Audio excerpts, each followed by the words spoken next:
Not only is he one of the nicest comedians on the scene, he's also a game show host.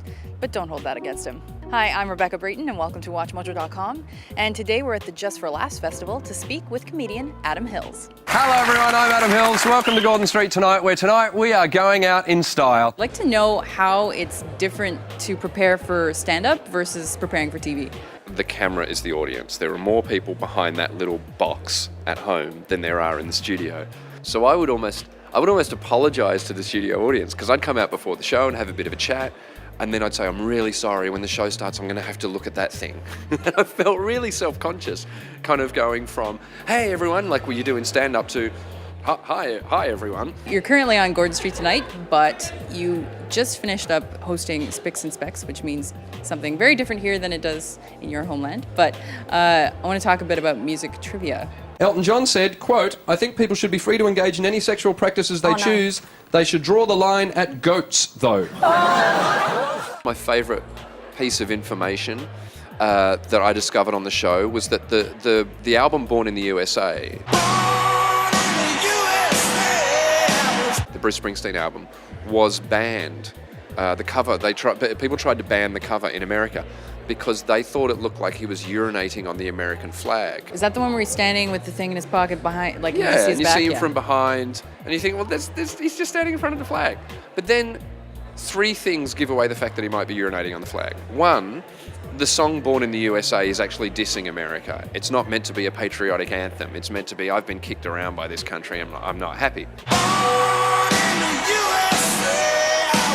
Two, the photographer, I'm pretty sure, was Annie Leibovitz. So she doesn't do anything by accident. And three, if you look at the cover, I don't know how much you can get on camera. Okay, I'm going to turn around. Sure. Okay, this is what the cover looks like, okay? One hand out to the side, like this. If you go back now and look at the cover of Born in the USA, bearing that in mind, you will go, oh my God, he's urinating on the American flag. So many late night talk show hosts start as stand-ups. Why is there such a crossover? The way talk shows have developed, you start with a monologue, which is what all stand-ups do. So those first 5 minutes of Letterman or Leno, I mean, that's what you do. And we thought we might talk about etiquette this week, so we've asked our audience to tell us their most embarrassing social moments.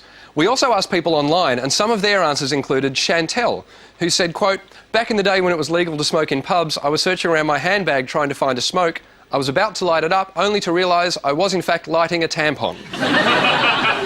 So basically, as a stand-up, what you do is you do a monologue and then you talk to people in the crowd. Gilbert's mum answered the question, tell us something no one knows about you, with the answer, my ideal threesome would be Tim Minchin and Andrew Denton. The worst thing is, you knew you were bringing your son to the show. Now, he's got the image in his head of his mum having a threesome with Tim Minchin and Andrew Denton. And that's pretty much what a talk show is, except that instead of people in the crowd, you talk to someone famous that you've researched. You have fans and audiences around the world. How is it playing to different audiences? In North America, so Canada as well as the States, they want to see you perform. It's like, well, we've paid to see a performance. And I find if I walk out here like I do in Australia, a bit, g'day, how you going? The audience is kind of like going, wow, is this guy even trying? Like, it's that weird thing in Australia, the audience look at you like you're trying too hard, and here they look at you like you're not trying enough. How do you like to describe your comedy? I like to describe my comedy as conversational. Like there was a whole lot of observational stand-up there for a while, and I like to think that mine's a bit more conversational. It really is just a guy having a bit of a chat. Oh, wow. Do they actually work? They work marvellously, beautiful. Just, it can do it, you can either get someone else to do it for you or, self do it. Because they call this like the orgasmatron, Orgasmatron, I'm pretty sure. Isn't it supposed to bring on what? The venue is like my house, where I'm just throwing a party, but for the next hour, I'm the only person allowed to talk. Sounds like a fun party.